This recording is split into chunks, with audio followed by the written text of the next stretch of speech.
Welcome back to another episode of D-Sweet Nation, a 2022 episode of D-Sweet Nation, first of the year. Ray, how you doing? Doing good. Season 4, I guess we can call it. I go by the years, so we'll just say season 4. My daughter, Rella, will be at Hurley today around 7:30.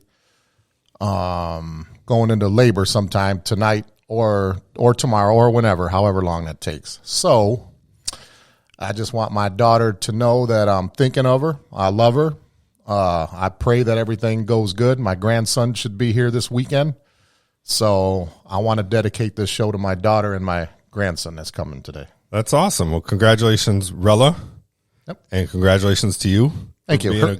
Her name is Gabriella, but Gabriella. Family name, we call her Rella. Yeah. Because she didn't like the name Gabby when she was younger. Yeah. So my stepdaughter Vanessa called her Rella. So Rella's like a family thing, but all her friends call her Gabby. But Rella. Well, congratulations on being a grandpa for the second time. Thank you. Now you're going to have a granddaughter and a grandson, right? Yes, sir. All right. Got one of each.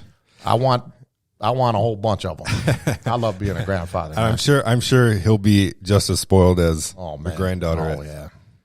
I see you posting pictures on Facebook all the time when you guys spend time together. It's cute. My dad told me a long time ago that grandkids is a different kind of love. Doesn't mean you love them more than your own kids. That's not what that means. It's different. Yeah. And, AJ will be 2 in April, so I've been a grandparent for almost 2 years, and I definitely understand what that means, because when you're a parent, you have a responsibility to say no. But when you're a grandparent, you can say no. You say yes. It's okay to say yes. Yeah. So that's the way I look at it. That's interesting you brought that up. I was just going to say the same thing. When you're a parent, you not only have that love, but you also have that responsibility of raising them and teaching them right and wrong. But when you're a grandchild or when you're a grandparent, which I don't know about yet, but I've seen it with my parents and my kids, there's none of that. You get to give all the love without the responsibility of raising them right? You teach them some things, but you just get to love them and spoil them, right? Yeah. And what I mean by, like, it's okay to say yes, that doesn't, it's kind of like if your grandchild, let's say, was 2 or 3 years old, and they ain't supposed to be eating candy after 8 o'clock. Yeah. You might sneak them a little now and later. Here, don't tell nobody. Go.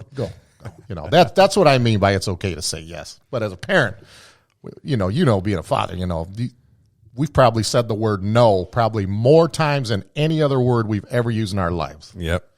Even when you don't want to sometimes, but sometimes as a parent you don't want to say no, but it's the right thing to say no. Yeah. But like I said, I want to dedicate, and we got Ryan Ryapel here today, member of our team. Good to see Ryan. Said it right this time too. Okay, you've told me that the last 3 times. I think by now I know your name. This is the guy that didn't remember your name last time. Yeah, I'm the one that couldn't pronounce your name last time. How was your holiday, brother? How was your Christmas and New Year's? It was awesome. I mean, I got to go to Dave & Buster's on New Year's. So spent my whole night there watching the Michigan game. Enjoyed that. Well, at least you had Dave & Buster's to take your mind off that terrible game that we'll get into later. But like I told Dan, can't get mad over an ass whooping. In sport, the general rule in sport, you can't get mad over an ass whooping. That was just an ass whooping. I ain't going to get mad over ass whooping. So even if I did get frustrated, I'd just go to the games that are right next to me and just go play them and take all that out. Now I'm going to ask both you guys a question real quick on the game. It's just an easy question. Now, we all agreed that we got a nice old-fashioned ass whooping. Is that correct? That's right. We got dominated. Okay. I've heard a lot of, people say, oh, the SEC, Michigan needs to do this if they want to compete with the SEC. Let me say this, man. When we beat Ohio State, okay, they were number 2 at the time, and I've been saying this for like not 10 years. I say about 8 years now. Ohio State is the only team in the country that can, as from a talent standpoint, 5-star player here, all these All-Americans they get. They're the only team in America that can compete with Alabama talent-wise, player for player. Yeah. Doesn't mean they're better or worse than Alabama. So beating a loaded, talented football team, we're obviously capable of doing, okay? So instead of saying, well, the SEC's this, Michigan can't compete with the SEC, why can't, Georgia just, how come they can't just be a better football team that day? They were better than us that day. Got nothing to do with that conference, okay? What do you think, Dan? Well, I think you're right. I mean, beating Ohio State, that game, we looked like we could compete with anybody in the country. Sure. As far as the semifinal game went, I think we have the talent to compete. I think that we just got out coached, out strategized, out schemed. Right? I agree. Georgia, especially on their defensive side of the ball, they're fast, right? And Michigan doesn't have, for example, Michigan doesn't have great cover linebackers, right? They have guys that can stop the run and rush the pass, but they don't. Their linebackers aren't good in coverage. So that's what Georgia did. They schemed in a way to attack the middle of the field, knowing that our linebackers couldn't cover that well. They were super fast. They got off to a hot start, and it just looked like Michigan was just scratching their heads the whole game. Right, they were just out schemed the whole game. We have the talent to compete with them, but they just got out schemed. And Michigan had a bad game. They didn't make very good adjustments, and I agree with all that. So, can I say there? Dan, look, I'm not a college coach here. Okay, I'm just a fan, but. Okay, let me tell you this, Ryan. If you were hired to coach, what's your favorite sport? Oh boy, I mean, what's fun to play? Like when you were little, driveway shooting around. What's your favorite sport? Yeah, probably basketball. Okay, let's say I'm the athletic director at Davison High School 10 years from now. Okay, man, that's got a nice ring to it. You'd be an old ass athletic director. Well, that's pot calling the kettle black. Anyways, I'm the athletic director. Okay. I hire you to coach my varsity boys basketball team. Okay. Okay. This is all I ask out of you. Obviously, I want wins and state titles. Obviously, I want that. But your job, regardless of our talent level, whether we're loaded with talent or mediocre talent, all I ask out of my head coach is you get the most out of your players. That's all we can ask for. Right. Okay? Any city that we go to, everywhere we go and play, whether it's at home or away, if we lose, it's because they were better and it was meant for them to win. It ain't going to be on effort. All I ask out of you is you get the most out of your players. That's all I can ask for. So is there anybody that feels like when we played Georgia, we got the most out of our players that day? Georgia was a better team. Look, I'm not taking nothing away from them. I think they're going to beat Alabama this time. But we're going to get into Alabama-Georgia stuff. But did you touched on the coaching. You felt that we got the most out of our players that day? I think so, and I think you could say that this season. I think the previous seasons, I think a lot of people are questioning that whether Harbaugh was getting the most out of the players that he had, and a lot of people were questioning that. With this season, I don't think you can question that with Ronnie Bell going down and the way that the rest of the wide receiver group stepped up, and the way the running backs played, the way the offensive line played, definitely the way the defensive line played, and some of the pieces on defense. I can't say that. I can't look at that game. I couldn't look at that game and say, well, we didn't get the most out of our players. Like, should that game been a little more competitive? It should have, yes. But or is Georgia that much better than we are? The way that Michigan has played this season, that game should have been closer. We shouldn't have got our asses kicked like that. That's why I said it was just we got out schemed. They took advantage of our weaknesses, and we did not adjust. I didn't look at that game and think that our players are just mailing it in. I think they gave effort. Georgia was just a better team that day. They out-schemed them, and like I said, Georgia's defensive line is big. They have speed on both sides of the ball, and they took advantage of our weaknesses, and Michigan just didn't. Harbaugh we didn't adjust. Mike McDonald didn't adjust. The offensive coordinator didn't adjust. We just got out-schemed. I can't look at that game and say we got outplayed not outplayed, but like we didn't give 100%. Okay. All right. I'm going to change the subject here. I've thought about this question. Total subject change here. I'm going to go to you first, and then Ryan go after you. It's a new year, okay, 2022. Now, what I'm about to ask, this isn't about like belief systems, or it's not left wing this or right wing that. It's not Joe Biden this. It's not Donald Trump this. This is what every American citizen should be asking themselves or whatever. Okay, myself included. What, Dan, in your opinion? Now there is division in this country amongst the citizens. Okay, you can't deny that. Always, yeah. And it's been like that for 4 or 5 years now. And I know it ain't going to happen overnight, man. What can we do as Americans to slowly but surely stop this division, us against them,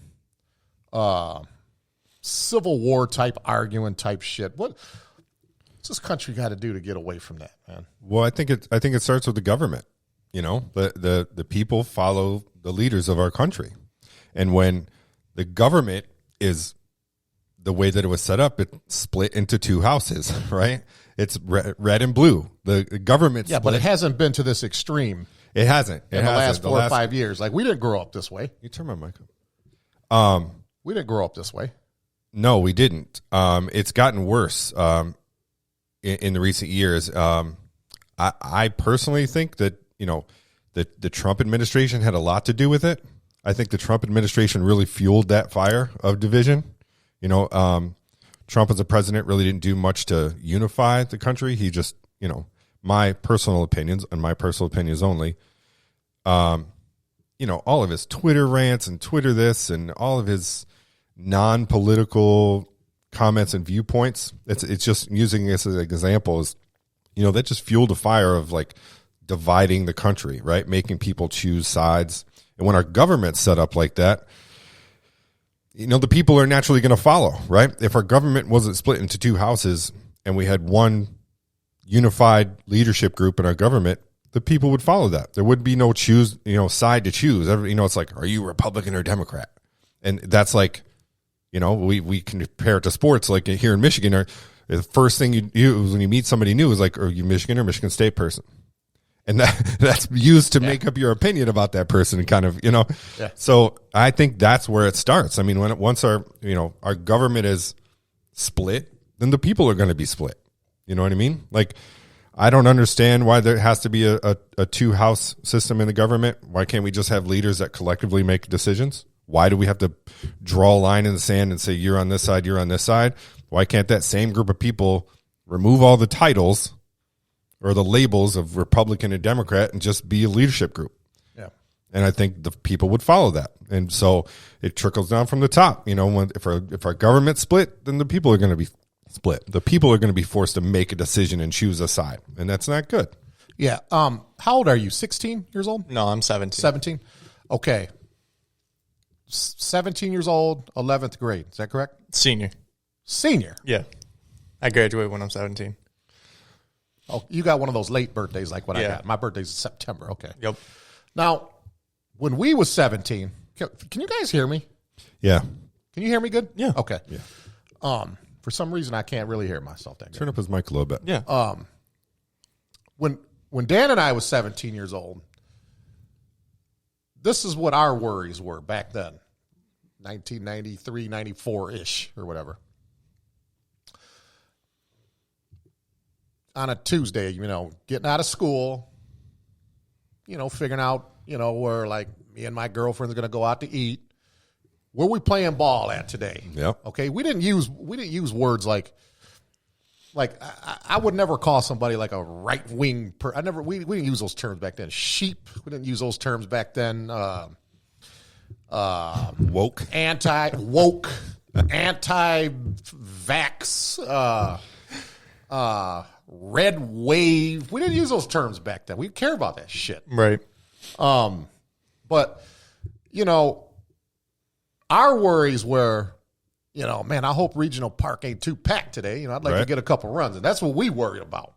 Then we, go to McDonald's or Arby's afterwards and talk on the rotary phone that we used to have in our homes to talk to our girlfriends. So it's time to go to bed.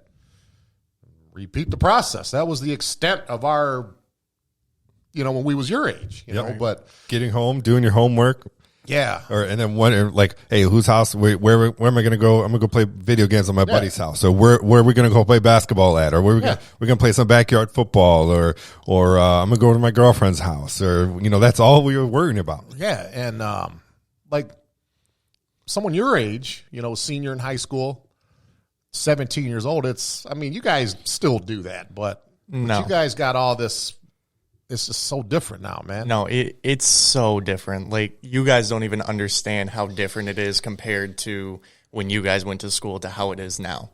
Like, that's what I wish that I grew up in that era, because it was always so simple. I mean, like what Dan just said and what you said too. Like, you guys can just do whatever you want. You're worried about going to the park and seeing if you can get 2 laps in. Yeah. Right. But nowadays, you don't have time to worry about that stuff because you don't get to do that stuff anymore. And why is that? Well, there's so many different things. I mean, with school, you are, I don't know how to put this. You are just, let me think about that real quick on the school part. But like, we work. Most of us work when we're in junior and senior in high school. So we don't have the time to be able to go and have free time and go to the park or whatever.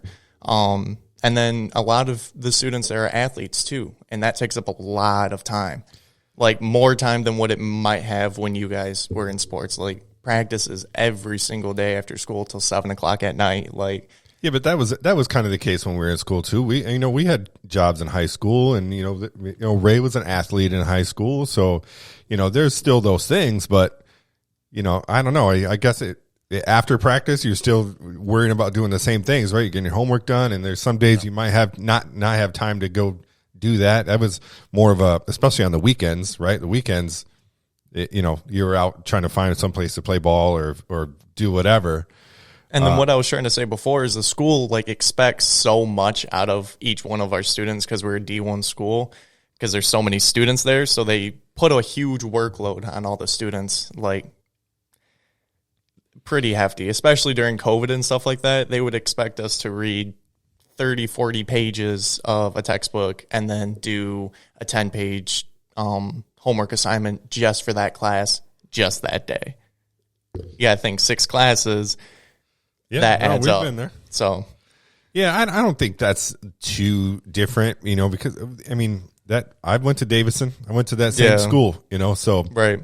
That, I've experienced that where you have a workload, and I'll self-admit during school, there was a lot of times I didn't take that stuff too seriously. Like, I remember I had a history class, and my favorite teacher ever, Mr. Yoder. I don't know if you've heard that name around school. Well, I've heard you talk about him. Yeah. But we got assigned this history paper. We had to, go to the library, check out a book on a historical figure, and do a report. And I chose Malcolm X. And I procrastinated like you wouldn't believe. Didn't do the paper. Came time for the paper to get turned in. Didn't turn it in because I didn't do it. And then Mr. Yoder was like, hey, look, you got 2 days to do this paper. I think it said it was a Friday. He said you need to turn this paper in on Monday or you're going to get a failing grade and you might fail the class. So I had to sit that weekend, and I literally had the book that I checked out and watched the movie Malcolm X with Denzel Washington.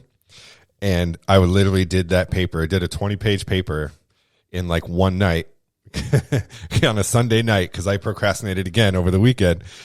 and I turned it in Monday, and I was literally watching a movie, writing the book, or reading the book, and writing as I was going through. And every time I was done with the page, I would give it to my mom, and my mom would type it. She would go type it up. So that was our process. So thank you, Mom, for helping me turn in that paper. And I got a B on it. Mr. Yoda's like, see, if you just had done this and turned it in on time, it would have been one of the best papers in the class. Your mom's one of the coolest people I've ever met. Okay, he brought up Denzel Washington. He already knows this about me. I got to fill you in here. Okay. People like people have given me shit over the years. In a fun way, though, not in a bad way. That's like my man crush, Denzel Washington. You know who Denzel Washington is? Yeah. Okay. Yep. I love all his movies. My favorite actor ever. I love all of his movies. He's just got he's got a coolness to him that I can't even describe. I love the way he talks, like when he does an interview or whatever. He's got a cool ass name. He's a good looking guy. If I could be anybody other than my dad, obviously, because I always want to be like my dad, but other than my dad, I would want to be Denzel Washington, man. That guy has it all. I mean, that's a cool name. I mean, say it, like Denzel Washington. It just flows off the tongue. It's just cool. What's your favorite Denzel movie? American Gangster. American Gangster. Okay, that's a good one. Mine's probably Remember the Titans. Remember the Titans or Training Day. Yeah. All of his movies are good. I always say American Gangster, and then every other movie he made is tied for second for me. I love all his movies, man. But he's just a cool individual. He had a 1.7 grade point average in high school. Wow. So I mean, that's a quote of his. You know, I had a 1 point, and the message that what he was trying to get out of that is that I still made it. I still worked hard. Life wasn't over just because I was not doing good in school. I still scratched and clawed, and I made it. So that's when he says that. I had a 1.7 grade point average. That's the way that I take it. Just a good story, man. He's a badass. I love that. I love the line. I'm going to get it wrong, but I love the line out of Remember the Titans when he's like, "You fumble the football, you run a mile. You miss a pass, you run a mile." And he says something about your John Brown hind parts. He's like, "I'll smoke you or do something, and then you will run a mile." Who's your favorite actor, Ryan? Oh man, or who's one of your favorite actors? Who's one of your favorite actors? You just when he or she has a movie that comes out, you just got to go see it. It's going to have to be probably any one of the Marvel actors from any one of the Marvel movies. Those are always ones that I got to go out and see. And I got to find time to go and watch Spider-Man. So I'm waiting to go see that. More of the genre, not an actor. Yeah.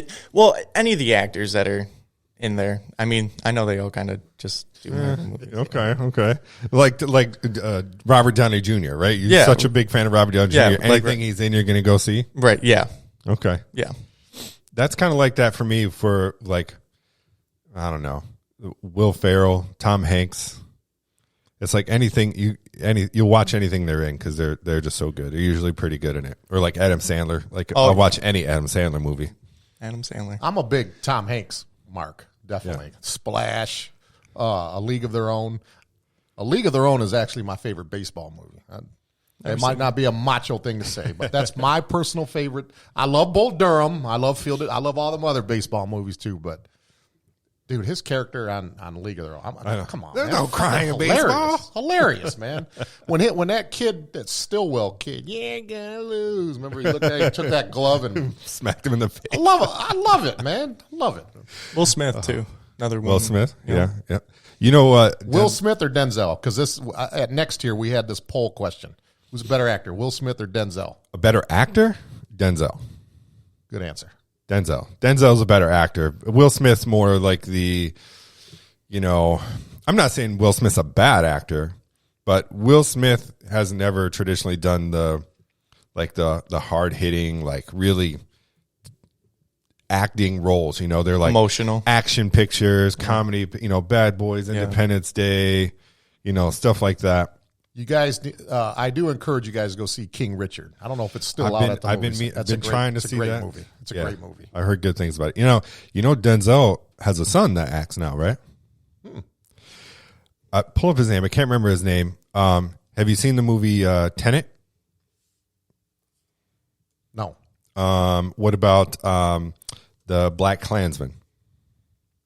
No? Black Klansman? Yes, it's an awesome movie. It's about a black detective who infiltrates the KKK. Oh, okay. Right? I would have to see that. That sounds interesting. He becomes a member, so I don't want to give away the plot of the movie, but he works in tandem with Adam Driver, who's a white sheriff in the same department. And Adam Driver plays the physical person, but when he does all the talking to getting in, it's all him. So like they basically infiltrate the KKK, and it's a great movie. Is that an older movie or is no? It No, it just came out the last few years. It's at the theaters. No, it's not in theaters. It came out 2018. 2018. Yep. Oh, okay. That sounds like a man. Is that a true story? I think so. Yes. And that'd be a dangerous. I think job. it's based on a true story. And did you ever see the series Ballers on HBO with The Rock? I've glimpses of it. Yeah. He played Denzel Washington's son, or played that the kind of diva-ish wide receiver. Oh, okay. Yeah, that went from like Green Bay to Miami to I forget with the Patriots. Right, he played in that show. He's a great actor. John David Washington. Yep, John David Washington. John David Washington. Yep. So I thought his name, because Denzel's real name is Denzel Hayes Washington Jr. I thought he would probably name his son the third or something, but John David Washington. John David Washington. Yep. Tenet is a great movie if you can wrap your head around it. It's very Inceptionist. Did you ever see Inception with Leo DiCaprio? No. I think Christopher Nolan directed that. I think he directed Tenet too. But it's all about like reversing time and time. Oh, it's you'd have to see it. But you got to it's one of those movies you got to wrap your mind around it, or you'll get lost. I'm mad that Cortland Center shut their theaters down, because I used to. Well, the reason why I say that is because I've been known to go up there and buy popcorn just to bring it home, and I'd watch a movie at home with movie popcorn. Yeah, but I'm not driving on the other side of town to do that. Yeah, that was that time was coming. That mall's nothing's barely open in that anymore, and that you guys remember the first movie that you seen at the movies? Oh man, it was such a long time ago. It was when I was a kid. I think it was like. Yeah, what's one of your earliest memories of the movie, like maybe your parents or somebody took you to see at the movies? I remember when I was a kid, I went to see Star Wars in the first Star Wars in the theater. And then also one of my first memories of the drive-in was going to the drive-in when I was a little kid and seeing the Fox and the Hound with my parents in the drive-in, the Disney movies, Fox and the Hound. The drive-in. You know what I like about the drive-in? Those the concession stand area, man, they had those cheeseburgers that had that welfare cheese on it. God, those were good. Man, those were good. Love that welfare cheese, man. And the bun was kind of hard because it's been sitting there for hours. Yeah. Take a bite out of it, crumbs all over the fuck. Yeah, he's right about that. It was hard. Oh man, yeah. Do you remember Creep Show? Yeah, I do. If I'm not mistaken, that might have been the first movie that I seen at the movies. Okay. That or E.T., one of the two. Yeah, you know what's funny is you talked about my mom, how cool a lady she is. When I was a teenager, I wanted to go see that. Remember that movie Boys in the Hood? Yeah. With Cuba Gooding Jr., Ice Cube? Yeah. She took me to see that at the remember the old Cortland cinemas that used to be over there on Court Street? Absolutely. Right?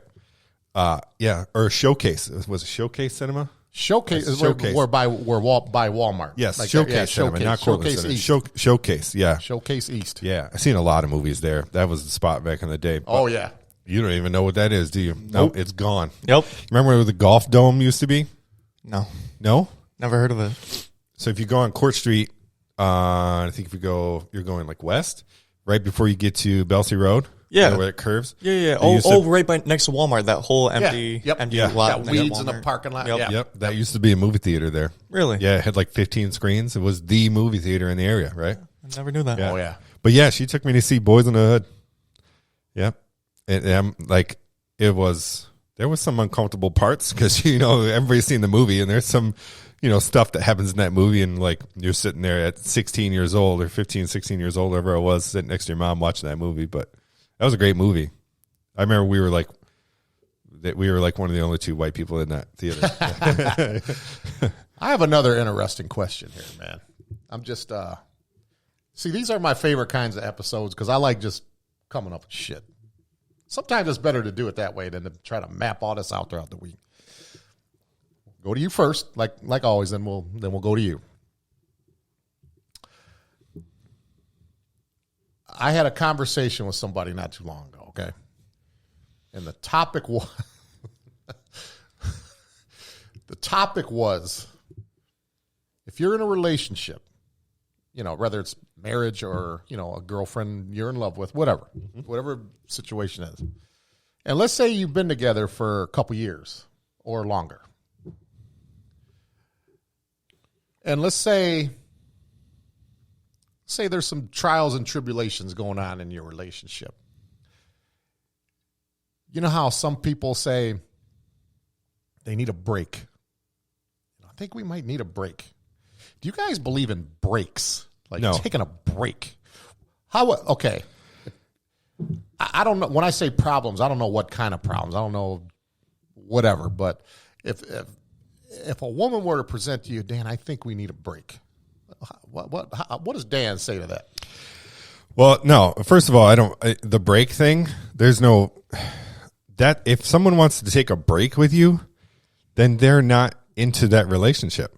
You know what I mean? If you're into that relationship and you love that person and you care about them, it doesn't matter if you're having problems or not. Like you work those problems out, right? Like yeah. I believe in honesty and communication. Yep. You talk about what's going on and you be honest with one another.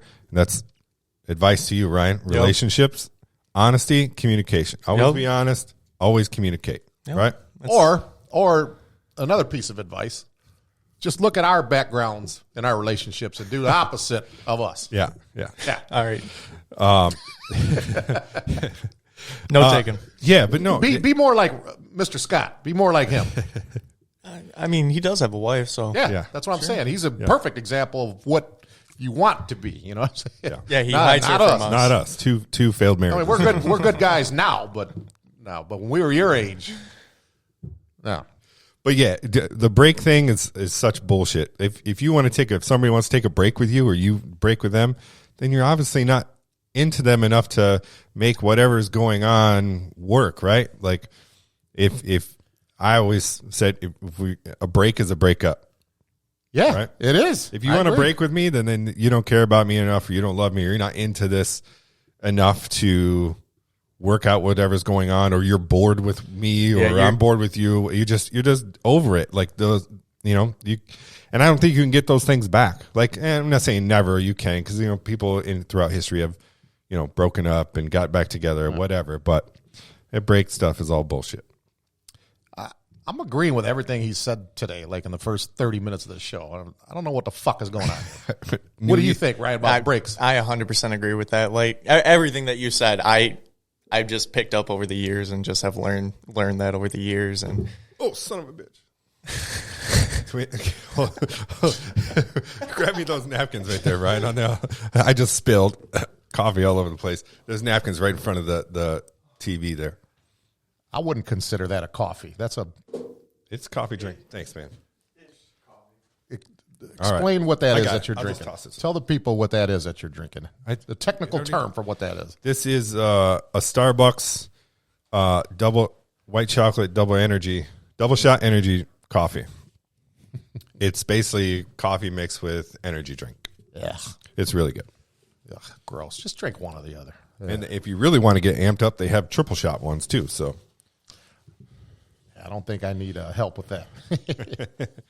I really fucking made a mess of it. Now, look, let me give you an example here about the break thing. Okay, like the three of us here doing a podcast show, right? Now, let's say you and Dan had been talking like if you were to say to Dan, hey, man, I like when Ray's talking, but I don't know, man. We might have to just like pull him for about a month. Take a break from this guy, okay?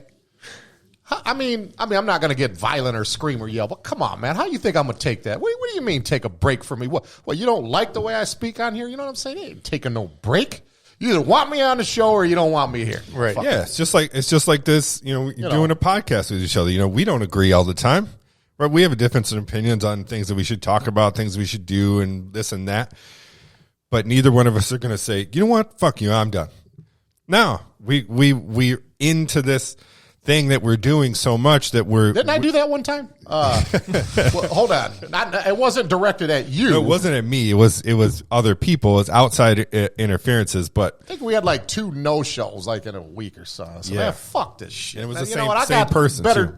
I got better. Yeah, it's the same person. I got better things to do with my time. Fuck. Yeah, I think I had a. Yeah, but it wasn't you and I, right? I needed a break. And we did. We took a break for I just contradicted myself. Everything I just said. We took a break for like a month, and then we came back. So Ray, my question to you is: do you believe in breaks? I think we already answered. He said he agreed with me. I don't believe in breaks. I'm gonna piggyback Dan's comment. I mean, we're gonna hash this out, talk about it, but come on, man. My mom and dad were married for 45 years. They didn't take breaks. People that age didn't take breaks. No, I don't believe in breaks. We're gonna talk about this like adults. But your mom and dad also came from a generation where they didn't do that. They stuck it out. Yeah. No matter what, even if 2 people didn't love each other anymore, they just stayed in this marriage because commitment meant something back then. Today's generation, they're just so quick to be like, you piss me off, I'm out. Yeah. Ryan, like when I met you a couple months ago or whatever, and talked to you on the phone a couple times, and I've tried to give some advice. I might have gave some earlier. I mean all that shit, man. There's never going to come a time where fucking Ryan's getting on my nerves. I need a break from him. I don't want to talk. I'm not like that, man. You're either my family or you're not my family. I consider you family. I know we know each other for a few months, but I honestly feel like I've known you for like a lot of years. I appreciate that. I don't take no break, man. Like he said, we don't always agree. And he does know how to push my buttons. He tries to play the psychological game sometimes, like I don't know what's going on. I don't say nothing on the mic, but, I don't mean, it's just Dan being Dan. That's Ray being Ray. I'm not going to I need a break from that cocksucker. I'm not going to say that. I'll just deal with it, be a man, No, I don't believe in breaks. Yeah, same. At least not those kinds of breaks. Oh, man. So I want to circle back to something because I wanted to ask you a question, Ryan. When we were talking about, how, when we were in school and how we didn't have a lot of things to worry about with, I think what he was referring to in some degree was like all the political issues of the world and all this stuff going on. I have a theory, like social media has a lot to do with that, correct? Yeah. You're exposed to those kinds of things way more than we ever were because of social media. You can open up your Instagram or Twitter or whatever it is and see all this stuff that's going on in the world. So I feel like kids today, they're more, it's shoved in their face more. When you and I were 17, we had no fucking clue what was going on for the most part, Kids our age, we didn't have anything. We didn't know anything was going on in the political world, or what we did when we were your age. If we had to text somebody, you know what our form of texting was? Yeah, you call on the phone. Well, not only that, but like, okay, because when we were in high school, we didn't have cell phones yet. No, you had to be at home. He meant call at home. Yeah, call at home. But with the rotary. Like, let's say we went to the same high school, even though we didn't. But let's just say we did. I would write on a piece of paper a little note, like to some girl or whatever. I'd be like, "Hey, Dan, aren't you and Heather in third hour together?" Yeah. Do me a favor, man. Here, give this to her, would you? That's how we texted people. Yep. Pass notes.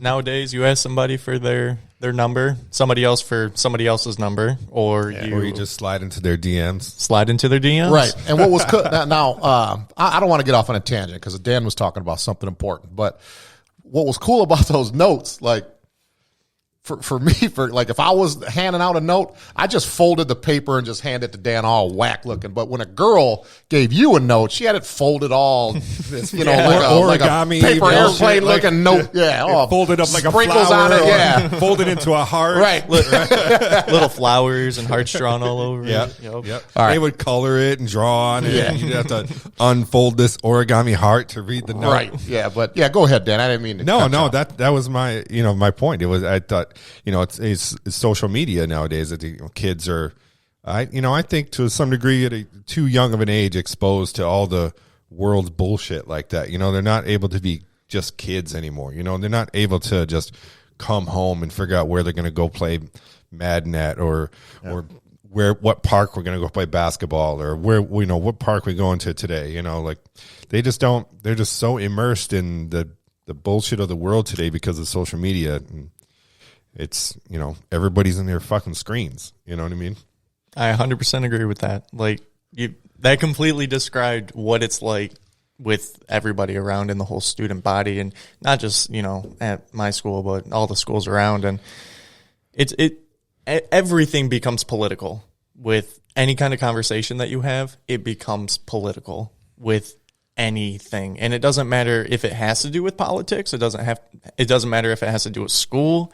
Any kind of subject, it becomes political, and then everybody's in arguments, and it's like everybody's at their throats. Yep. Yeah. He's right. He's 100% right, and I want to add to that. He's hit it on the nail there. Like, now I'm going to take a dig at myself here, okay? This is a problem that I need to work on. When I'm on the road, obviously, I'm always all over the fucking place. I shouldn't get mad when I see a Trump flag in somebody's yard. You know what I'm saying? I don't get mad, angry and shit, but I'm very judgmental, because I think, well, there's an idiot that lives there, and that's not right.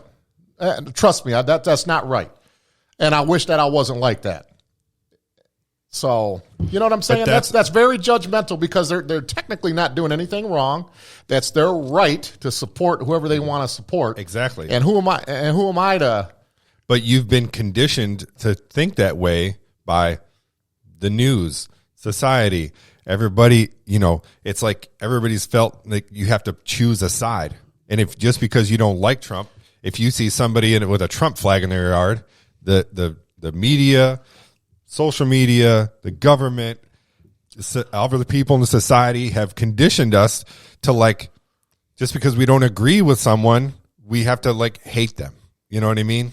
We can't have opposing viewpoints and still get along, right? That especially the media, the way the media is today, they force you to choose a side. They're like, oh, if you support Biden, then you can't like Trump. So we've become conditioned to not just respect other people's opinions, but forced to take a side and feel a certain way or feel an anger or a hatred towards someone that doesn't have the same viewpoints as you. Like I said, trying to work on that. So, yeah.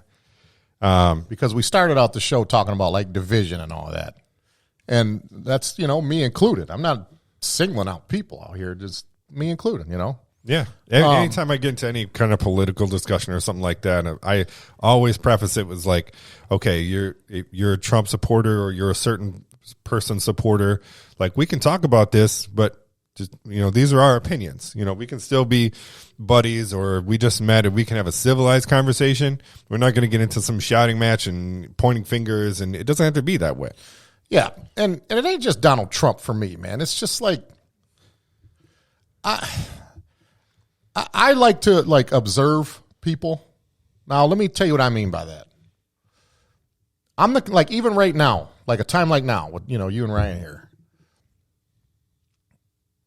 I try to I've known you for a little while now, okay? I'm a good listener. I listen to everything you say, whether I agree with you or not. I look at the way you sit. When you had me over for Thanksgiving, I monitor the way that you are around your family, the way you talk to your parents. I'm all that stuff. What else? Is he when I'm talking about something important, are you paying attention? Is he looking at his phone? Is there any kind of, I observe all that shit. So when somebody, whether it's Donald Trump or President Biden or someone else, when you say something so stupid, you know what I'm saying? That has a lasting impression on me. I'm not just singling one person. I'm just talking about anybody in general. Whether it's a friend, family member, Trump, or Denzel Washington, whoever. If you say something like the most so ridiculously stupid, that has a huge impact on me, man. I'm big on character. Yeah. I'm a character guy. I don't care what color your fucking skin is. I don't care where you came from. If you have low character, I can't fuck with you if you got low character. Okay? I grew up around white, black, Mexican, obviously, because, you know, there's a lot of us around here. You guys are used to us, so we don't bother you guys. But Chinese, Korean, I grew up around all that shit, man. Color's the least of my thought process when I meet somebody. I go by your character. You know what I'm saying? If you're like one of those kids that, you know, if your mom or whoever asks you to do something, you get an attitude with her. I remember that shit. Like, goddamn, that's how the fucker talks to his mom. You know, I'm like that, man. Yeah. But I don't know. Just it's a character thing. And that's the way people should be. You know, we should judge people first by their character. You know, the character of a man, not the color of his skin. You know, yeah. And that happens too much in our country. You know. Yeah. Like, okay. Let me see. Now, I don't know any of your friends, okay, or their parents. But if you were to take all your friends, and I could be wrong here, and correct me if I'm wrong, okay? Okay. If you took all your friends that, say, were born and raised in Davison, you know, good community, nice house, and I like Davison. I used to live there too. Davison's like my adopted hometown. And take, you know, like all their parents, you know, tell them, say, yeah, man, I do a podcast with this big, full-blooded Mexican dude from the east side of Flint, all tatted up. He's always swearing all the time. There would be a couple people, not all, a couple people that probably be judgmental towards that. Oh, my God. Why you go there with them guys, you know? But little do they know that I like to think that I'm a pretty decent guy. Yeah. You know what I'm saying? I've been nothing but good to you, man. Yeah, no. You know, when Randy Scott told me, I got this man, all right, you're going to love Ryan. I loved you right then and there before I even met you because Randy said so. If Randy says you're a good guy, that, you know, but I could definitely be judged just because, you know, I'm a Mexican guy from Flint, you know, went to Flint schools and all that. But once you get to know me, you know what I'm saying? Take a road trip with like me and Dan for 4 days and see if you don't have the funnest time of your life of us going at it and hollering and fussing and all this shit. You'd have the time of your life if you fucking hung out with me or one of my, you know, African-American friends or whatever. You'd have the time of your life. You couldn't wait to do it again. Oh my God, I can't wait to ride them two crazy. You know what I'm saying? Yeah. So yeah, if you told your mom, let's say, if your mom didn't know Ray at all, right? Ray showed up to your house, talked to her, met her, and then you said what Ray said. I'm going to do this thing, or I'm going to go watch the game with this big Mexican dude from the east side of Flint, right?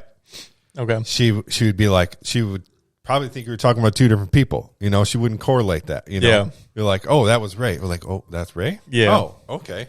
Yeah, you know what I mean? I don't like, think that she would be like judgmental about anything like that because, like, I'm not saying she would. I'm just saying, yeah, a person. If you were to describe Ray, it would be totally different than the impression that Ray gives. If the character, and not describe him, but describe like where he lived, and his ethnicity, and like, you know, that's the thing. You know, we judge people too much by, you know, what they look like, where they live, where they're from, you know, instead of... And it's all because of either you used to live there or something like that, or you've heard something about that city and that correlates to if somebody else lives there, they automatically think that, oh, they live there, they're doing that or are a part of that or whatever the situation is. When I lived in Arizona for the short time that I lived there, the places that I worked there,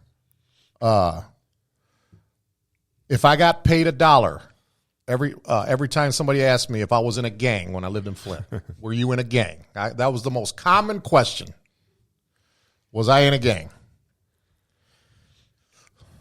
I didn't know if that should have like bothered me or not, because they don't really know any better out there. But Dan, if they were to ask Dan, was Ray in a gang? Dan would tell them, Ray's the furthest from a gang banging gangster. Not that there's any. I mean, look, I have friends that were in gangs, but I never did none of that gang shit. Where I was shooting people down right at the corner store and then playing cards at a house party 6 hours later. I knew people like that, but Dan would tell you I'm the furthest from a gang person. I'm not a gang person. And that type of question, and when you meet somebody, that type of question shows what kind of character that person has, right? Yep. Because when you meet someone, you tell them where you're from, that shouldn't be the first question they ask. When I lived in Texas and when I was traveling for work, when I told people where I was from in Michigan, nobody knows where the fuck Davison is, but everybody knows where Flint is, right? So they'd be like, I'm from, Davison. It's just outside of Flint. And they're like, oh, Flint. Yep. Like, do you have water? Do you drink the dirty water? Like, it was always that, like, why is that the first question you're going to ask me about where I say I'm from or the area I'm saying I'm from? Not like, oh, what's Flint like? What is it? Oh, I heard they have a water problem. How's that go? Like, oh, you drink the dirty water? How do you shower in that dirty water? Or like, do you have any diseases from that dirty water? Like, I would have said, yeah, I do, and I'm very contagious too. So back the fuck up, peckerhead. Oh man, yeah, I don't know. I don't let that kind of stuff bother me anymore. I was talking to somebody. Now, this is maturity, okay? I'm the kind of guy, like, now, I'll hear, like, somebody say, oh, yeah, man, I ran into such and such. Oh, man, they were just dogging you bad, man. That don't even bother me no more, because when people say what they say about me, they ain't going to say that to my face. They're not. They might act like, oh, yeah, I would. No, you won't. Just let them talk. And remember, that's another piece of advice. When people talk about you, take it as a compliment. Just say, okay, if it's coming from him, well, yeah, I'll take that as a compliment. But maybe people don't talk about you because you're a nice all-American boy and all that. But I've had a few people talk about it, and people always got to tell me about it too. I really don't give a damn because, like I said, you ain't going to say it to my face. I mean, everybody has. I have people that, friends that are no longer friends for certain reasons, and got an ex-wife, and I got people in my life that talk out of their mouth and they don't know what the fuck they're talking about. So it happens to everyone, Yeah. People speak out of turn and just like to make assumptions and think they know. Like I said, you're going to be a successful young man, okay? As long as you keep doing things the way that you're doing and monitor your company that you keep around, okay? You're going to live anywhere in the world that you want to live. You're going to have a beautiful wife, good family. And I just lost my train of thought. There was something I was going to say at the end. I wish I was in your brain because I don't know what you were going to say. Oh, I know what I was going to say. I've been doing that a lot, man. So when you are successful, like we already know you're going to be, there's always going to be naysayers, people that are jealous of you, that just comes with the territory of being successful. Yep. Okay. I was told, I ain't gonna say who her name is.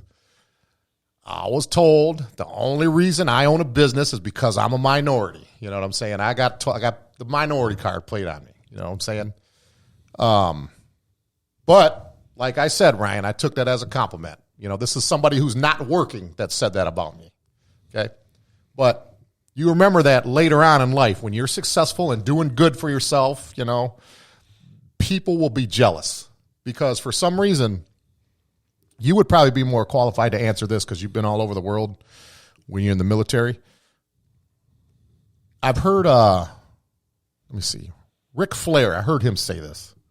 He said that of all the countries he's been to, like performed, wrestling and all that, he said, America's the only country that I've been to. And he said, and I've wrestled in 25 or whatever different countries in the world, or maybe more. He said, this is the only country when people achieve successes, we tear them down. He said, any other country in the world, like, like the most popular athlete or whatever their profession is. Citizens of those countries build up their heroes. They build them up. They don't tear them down like we do here in America. Is that what do you think of that? I mean, I would see. I mean, I kind of agree with that. I mean, I think we as Americans came up with the term haters. There's always going to be haters. Yeah. When you're a celebrity or you're rich or famous or you're some kind of influencer or whatever, there's always going to be those people that are jealous of what you have. Those people that aren't willing to work as hard as you work to become that successful. And the only thing they have to grab onto is to try to tear you down because they're jealous or they've got their own insecurities that they're dealing with. So instead of praising them or, reaching out and be like, hey, how can I be as successful as you? How can I do that? Working hard to be that successful. They put all their energy that they should be putting into being that successful into trying to be a hater and bringing you down and being a troll on the internet, or they put that energy into being negative, and that's just them being insecure and jealous and just unwilling to do the things that person did to become that famous. Yeah, and that just sprung something in my head that I was going to say today. It's a new year, okay, and here's what I say. I don't know if I should apologize to Marcellus in advance because this is kind of something that he does on his show, and I don't want to steal his thing. But I don't know if you've watched this Takeover podcast. You know how he'll advertise. If you like our show, let us know. Leave a comment. If there's something you remember. How he says if there's something you don't like, let us know that also. Yeah. Well, here's my proposition on my show. Okay, and this is not. I'm not talking smack here. I'm not talking smack when I say that. I'm going to say this every week. I'm going to say this every week. And whoever wants to step to the plate, they're more than welcome. When Dan and Ryan and I are talking about anything on here, whoever watches our show, I don't know who the fuck watches. Fuck if anybody, I don't know. But anyways, to anybody that's watching, that lives in the area, that watches our show, there's no way that you're going to agree with everything that all three of us are saying. These are mostly opinion based. And that's okay. These are just our opinions. Yeah, but I say that to say this.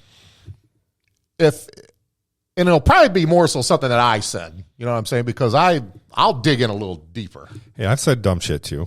Yeah. That was a fast agreement. I say all that to say this. If there's something that if something I said bothers somebody, they don't know what the fuck he's talking about. We have another chair right there.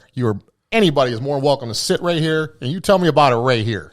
I don't want to hear secondhand information. If you don't like what we said or disagree, particularly what I say, that chair can come right here, put a brand new headset on.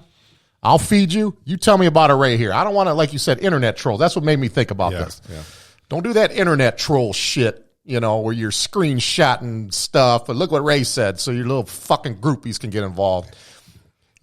Anybody could sit in that chair. You come say it here. I'm gonna say that every week until somebody has the Spaldings to step to the plate. Yeah, and we encourage people whether you like what we're saying or doing, or if you don't like what we're saying or doing, and you have a different opinion, or you have a suggestion for something that we could do better, or giving us a compliment of what we're doing right. Leave comments on the videos.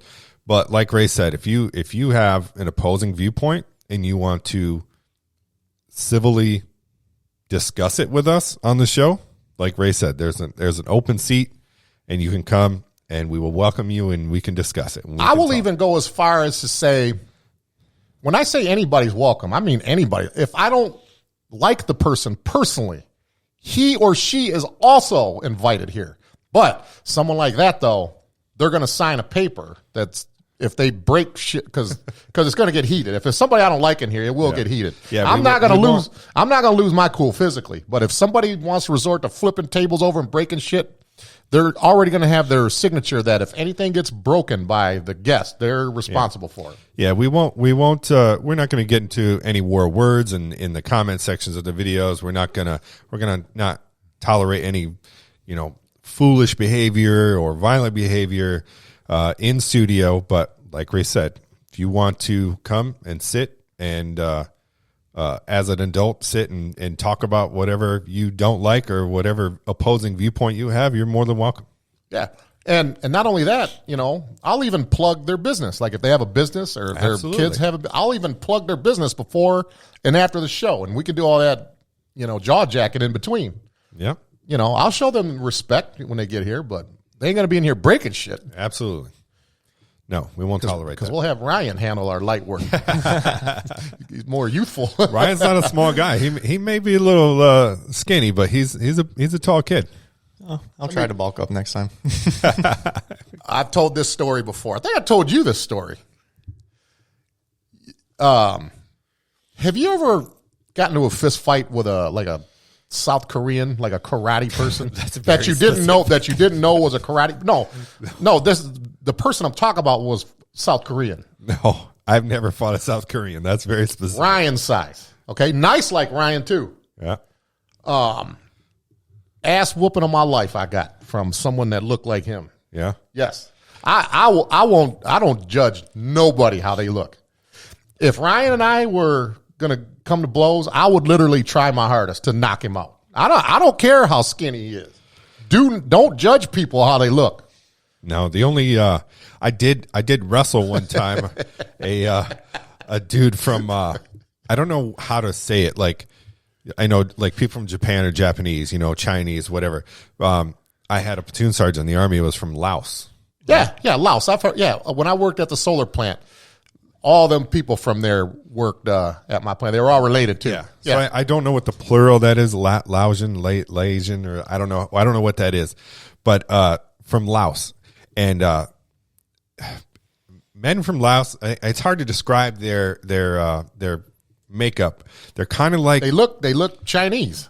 Well, I think they look more Japanese, but bigger, like bulkier, right? And this dude was built like a brick shit house. He was probably about 6 foot tall, or maybe around 5'10", 5'11", just under 6 foot. But he was just big and so strong. And to wrestled him, we're doing PT. Sometimes we wrestle and do like, jujitsu and stuff. And this dude tied me up in a fucking knot, quick as shit. He was just so strong, right? Like there's a show on TV called The Go Big Show hosted by Bert Kreischer. In the first season, I think one of the finalists in that show was this guy from Laos. And he basically juggled this giant log. Like if someone were to pick up a telephone pole and like spin it around and do all kinds of stuff with it, that's who he reminded me of. But he was just so strong, so strong. Yeah, I worked with a guy from Laos. He was my partner. His name was Tony. He was an older guy. He looked like I know you've seen The Karate Kid. Oh yeah, it was when Mr. Miyagi was drunk. Yeah, remember when he was drunk? Yep. And that's what Tony looked like all the time. Yeah. And acted like too. Yeah. That was the first Karate Kid. Was it? Yeah. Okay. He was drunk. It was before he gave Daniel that yellow car, right before that. Yep. Yeah, Laos. I've heard of Laos. Yeah, because I worked with now what I learned about Laos is everybody in that country, if they're not related to you by blood, you're considered their cousin. So like, okay, we just met Ryan the other day. Let's say we lived in Laos. Yeah. We just met Ryan. We're not related by blood, so that means he's our cousin. Huh? Is it a small country? Do you think it's because Laos small? I would have to say yes, but it's not like we treat like Rhode Island the same way because Rhode Island's so fucking small. Everybody's related. No, but I think Laos is a very small country because at the solar plant, most of the employees come compiled of people from Laos, and I think Tony said this is like a majority of our countries here right now. So it ain't. I don't know. I don't think it's that big. Oh, okay. I mean, because if it was like really, really huge, I mean, you think like everybody would have heard of it. It ain't like like the Bahamas or whatever. Yeah. Everybody's heard of that. I don't know. It's 92,000 square miles. 92,000 square miles. That's not very big at all. No. All right, let's bring this back around to sports a little bit to at least finish the show with. Back in Michigan, Michigan had what I thought was a successful season. A good year. First time getting to the college football playoff, even though they got embarrassed in the semi game. But I think this is the start of something good. We do have a lot of key individuals leaving this year, declaring for the draft. David Ojabo, Aiden Hutchinson has declared for the draft. Hassan Haskins has declared for the draft. Chris Hinton declared for the draft. And there's a name I'm just escaping. Well, we know Josh Ross is a senior. The defensive back. Daxton Hill. Daxton Hill's declared for the draft too. And then, Josh Ross, we're losing him to graduation, but yeah, I think he's declared for the draft as well. Yeah, I like that picture I seen of Andrew Anthony, J.J. McCarthy, and Donovan Edwards. They were side by side. They had their helmets off, looking at the celebration, and those are true freshmen. Yep. And McCarthy is a stud. Now look, don't do no McNamara bashing. Okay, this is not a McNamara bashing segment. McCarthy is a stud, and it would be hard to, and I'm not, look, I know the backup quarterback is always the most popular player in the country. I understand that. And I'm not usually a proponent of the backup quarterback all the time, but McCarthy's a stud, man. It would be hard to see that he wouldn't be our guy next year. I questioned, and this is not anti-McNamara when I say correct, because I like McNamara too. Not bashing Cade McNamara at all. And it just, so throughout the season, I don't know if I'm alone in this thought, but I questioned the two quarterback thing. What's the point of bringing in McCarthy for a few plays here and there throughout the season? But now I think I understand a method to Harbaugh's madness by doing that, because we saw McCarthy come in late in the game against Georgia, and it looked like a different, for a small, to a small degree, looked like a different team. McCarthy, if he hadn't played all year, who knows if he would have shown what he showed us in the end of that game when he came in for McNamara. But he's more athletic. I think he's got a better arm.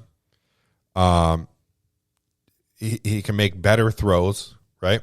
I think the best thing that you can say about Cade McNamara is that he doesn't make mistakes, right? He's not going to lose you a game, but he's also not a guy that's going to win you a game. And I think McCarthy is more of that guy. Like McCarthy can win you a game with his athleticism, his ability to move out of the pocket. He's got a more athletic arm. He can make better throws, throw on the run. I think he's just a more athletically rounded, talented quarterback. McCarthy seems like, to me, that if he was used the right way, okay, like if he was our starting quarterback, if he was used the way that he's supposed to be used, and we haven't had this in a long time, a year or two down the road, he could be that quarterback that instills fear in opponents. Yeah. You know what I'm saying? I don't know, Sam Bradford, Jameis Winston, Charlie Ward, and I don't mean to just name all Heisman winners, but you know how when you're playing a top 5, top 10 team, and they got that quarterback that just instills fear, like Lamar Jackson, Justin Fields, is a good example. Lamar Jackson, yeah. McCarthy has that it fact. He's got swagger. Yeah. He's just more athletic. He's got great instinct. Well, I mean, the athleticism, that's obvious. Everybody knows that. But he's just J.J. McCarthy is the kind of kid, when I look at him, and like I said, I observe people differently. If he were to walk, let's say we didn't know who he was. Let's say we weren't football fans, didn't know who anybody was.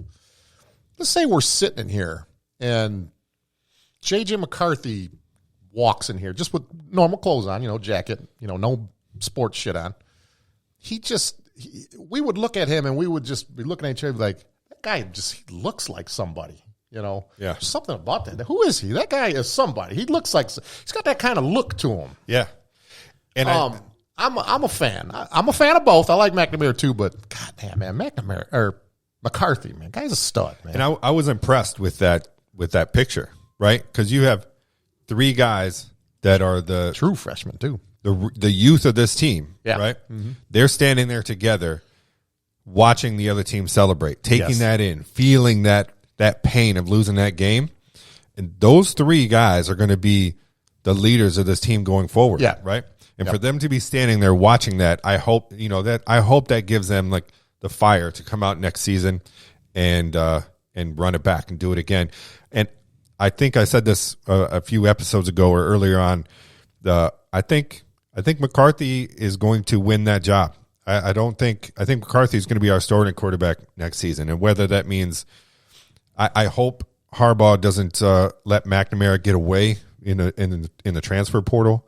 And I know it sucks as a senior to be relegated to the backup. I think we've had that before in the past. I think there was something with Drew Henson or Tom Brady or somebody where they started but then got benched and then played again. I think that was the Brady Henson thing or Brady I can't remember. Well, Brady and Henson, that happened with them too, but they kind of almost split time. But when Denard Robinson was here, he took Tate Forcier's job. Or was that Ryan Mallett? No, Forcier. Was it Forcier? Because Forcier started the beginning of the season in 2009. And I don't know if it was that season or the season after. Shoelace ended up taking that job. Yeah. And that would be tough to take, but I mean, ain't that part of being a quarterback? You got to battle for your job. Yeah, you got to battle for your job. So I think I think there's going to be an open competition. If he can, if that's the route he's going to go, I hope he puts it to McNamara in a way, be like, hey, if you want this job again, go earn it. And by that time, hopefully they choose a starter. It's going to be past the point of being able to transfer. So I think we have McCarthy as our starting quarterback, and we have McNamara as a backup, and that sets up a good situation of, if anything were to happen to McCarthy, we know McNamara is a reliable quarterback. But I think McCarthy rather wins that starting job this offseason in the spring. And, we still have a ton of talent in the backfield. We have a very talented wide receiver group coming back. Ronnie Bell's coming back. Yep. We've got the graduate transfer center from Virginia. Ryan, remind me of his name. He's got a weird name, and I don't want to murder it. I don't want to murder it either. But his first name's Victor. Victor Okulu. It's Oluwatimi. Oluwatimati? Something like that. Okay. Yeah, so he's what's weird about, hold on. What's funny? No. The name ain't funny, but here's the funny part about it. It's not the last name that's funny. But if you look at like the history of like college sports, football and basketball, you'll see like a weird ass name that not even his family can pronounce. And then their name will be like, their first name be like Mike or Tim. Minnesota Golden Gophers had a player years ago. Ernest Zigamazambo was his name, but his first name's Ernest. You know what I'm saying? They always got a normal name and shit. Right. All right, go ahead. I'm sorry. No. But yeah, we've got a lot of talent coming back. I mean, that guy is graded as he's the top center in the country. So we're getting at least an upgrade or on pace kind of position backfill at the center position. Our offensive line is always going to be good. The questions are going to be, in the secondary and the defensive line, who's going to fill the roles of Hutchinson and Ross and Ojabo. So I think we've got the talent there to running back. I know there's been some rumors out there of Harbaugh leaving to go to the NFL. I think that's all bullshit. I think it's just people talking. Nobody, Harbaugh hasn't really said anything, but I mean, the guy's not going to, he said, he's quoted as saying like he would coach at Michigan for free, and he's making a whole bunch of money. I know he deferred some money. He redid his contract, but I don't think he's going anywhere. Not when you finally get to this point. You finally beat Ohio State. You finally get to the college football playoff. He's going to just take off for the NFL. I don't think so. Rumor and innuendo. Like I said, earlier the year when we lost to Michigan State. At the time that we lost to them, I know it stung, I know it hurt, but I said at this very table, I said, Dan, it's going to be okay. I said, it stings right now. People are laughing at us. Okay, that comes with the territory because I laugh when State loses, whatever, but we're going to be fine. I said, as long as, if we can just get a big road win at Penn State, if we do this, I said, it'll set up the show. I said, don't panic. Yep.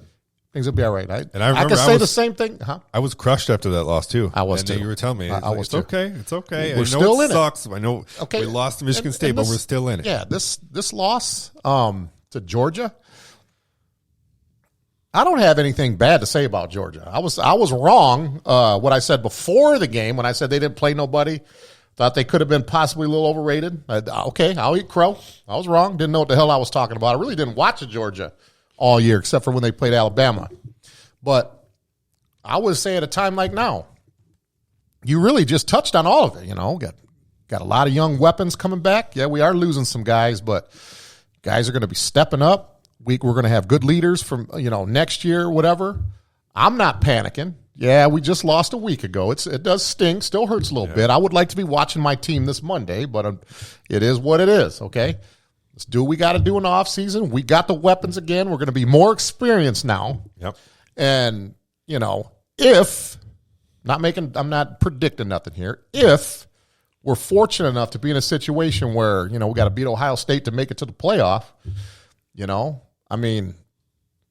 I think that we'll have a better showing in the playoffs from here on out. They popped our cherry the other day. It's about time we got to the playoffs. Right. We've been there, done that. Now, now when, if we were to go to the playoffs, whether it's next year or the year after that, guys ain't just going to be happy to be there. Like, hey, yeah, we're happy. No, they want to go and win now because they know what that loss feels like. That's what that picture tells. That's the story that picture tells. Like your guy Michael Jordan said. Your guy said this a long time ago, and I agree with this. It's a great quote. He said, I can give you, let me see. My number is going to be way off, so I apologize. He said, the reason I can give you, I think he said,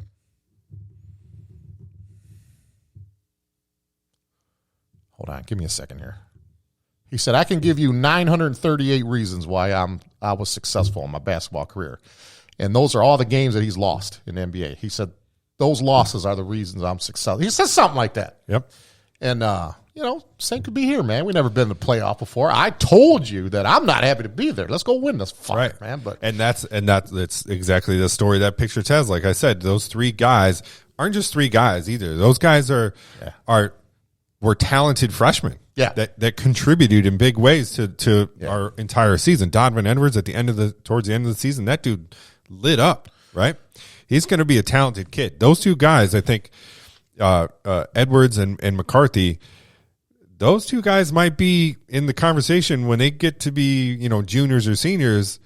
We might have like two guys in the talk of Heisman Trophy Matt winning. Leinart, Reggie Bush type. Exactly. So for those guys, those three guys who should be the leaders of the team going on, the guys that team should lean on, at least on the offensive side of the ball, they, like you said, they're going to have that picture in their head. They're going to know that feeling of like, okay, we've been there. We got our ass kicked. We know what it feels like to be there. Now we need to know what it feels like to win there. Yeah. Yeah. Well said. What do you think, Ryan? I don't know. Because like, you want to follow the team that you've been following for your entire life and like just devote all your, just for college, for example, college football, just devote one team that you want to like and you want to follow and watch all. But when you're kind of going to one of the rival schools, it's kind of hard to watch both, but I don't know. So you're a Michigan guy, but you're going to Michigan State? Yes. Do you want to get your ass kicked? Not really. not really, but I'm still always going to be a Michigan fan. I always will be. So what made you choose Michigan State, and did you have any other options? Yeah, I mean, I have loads of options to go in-state, out-of-state, anywhere across the country. I can choose whatever school I really. Do you know what you want to major in? You're not going to name them? You're not going to throw out any other names? There's CMU, there's SVSU, there's Northern. There's, let's see, Grand Valley. That's in Michigan. Out of Michigan, there's Florida. There's a load. I mean, just I want to go for. I'm majoring for what's it called? Digital storytelling. Oh, okay. That's what the word. Digital storytelling. Digital. That sounds self-explanatory. What is that? Yeah. What exactly is that? So it entails like. So I thought I would be majoring in a communications major. You know, you would think I can see that communication with what I want to go into, sports broadcasting and stuff like that.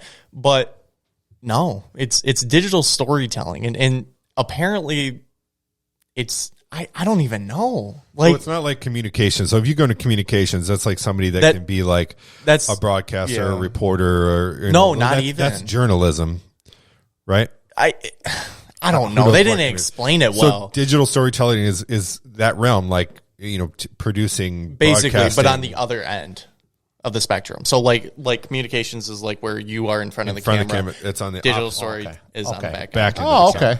Okay.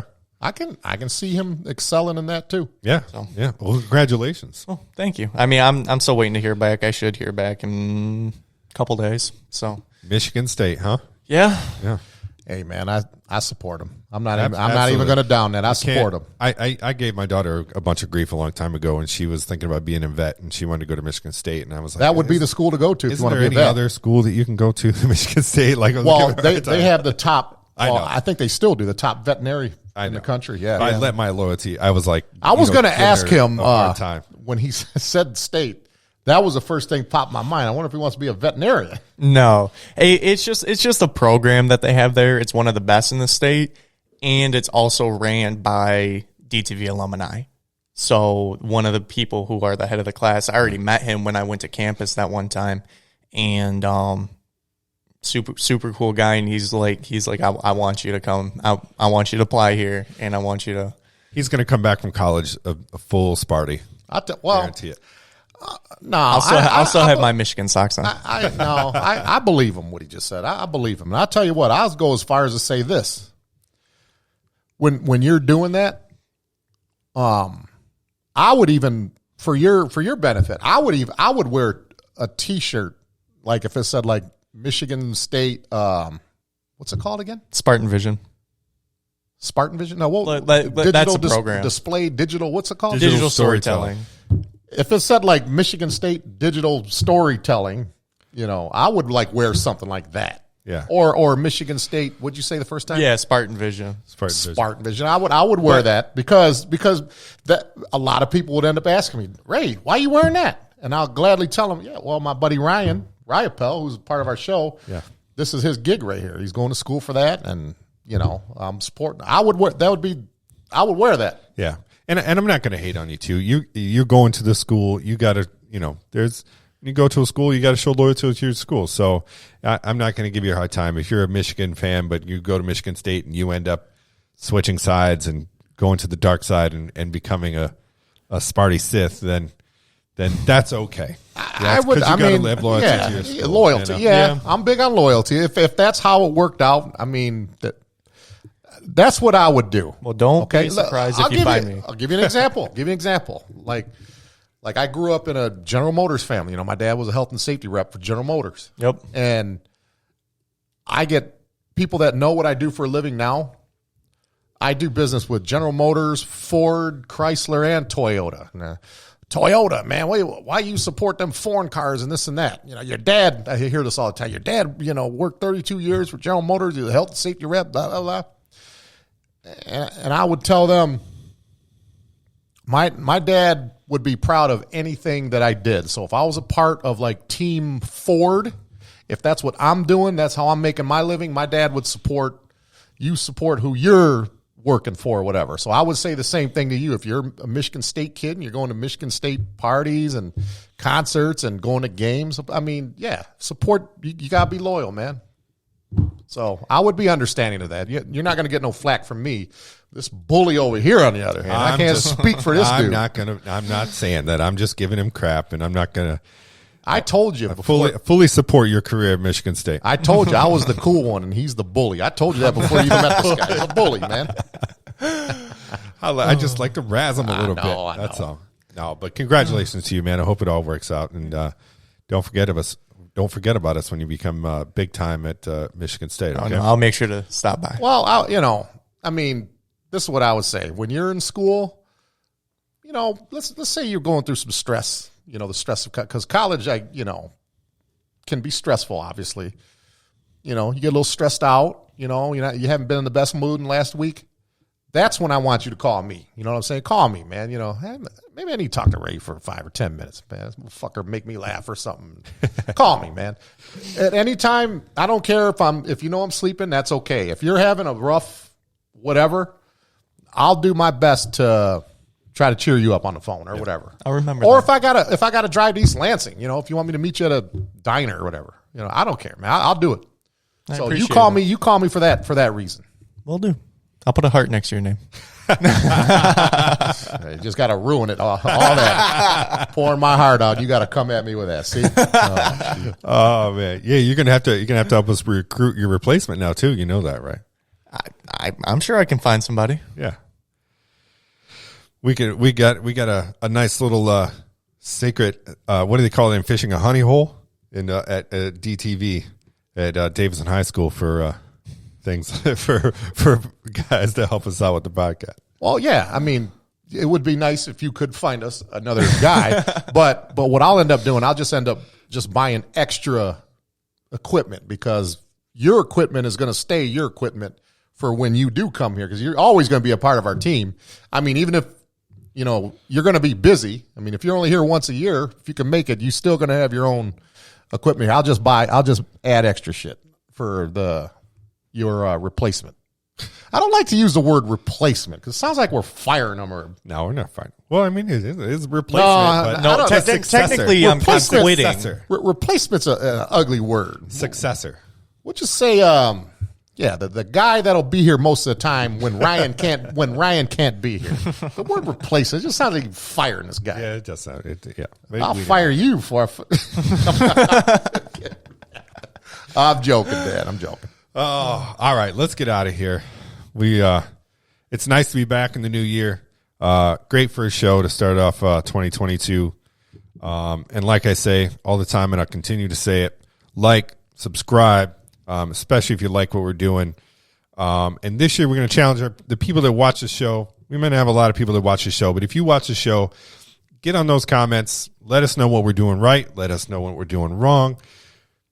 Let us know what we can do better. We appreciate the feedback, and we want some more feedback so we can make the show better and grow it a little bit more. And we need the people that watch us to help us do that. So any feedback you want to give us, any comments, support, we appreciate it. Get on the comment section. All those people that follow us on a Facebook page, just let us know what we're doing. Yep. And as I said earlier, say it again. Just want to say hi to my daughter, Rella, and my granddaughter, AJ. And I'll see you guys in a few hours. All right. See you next time.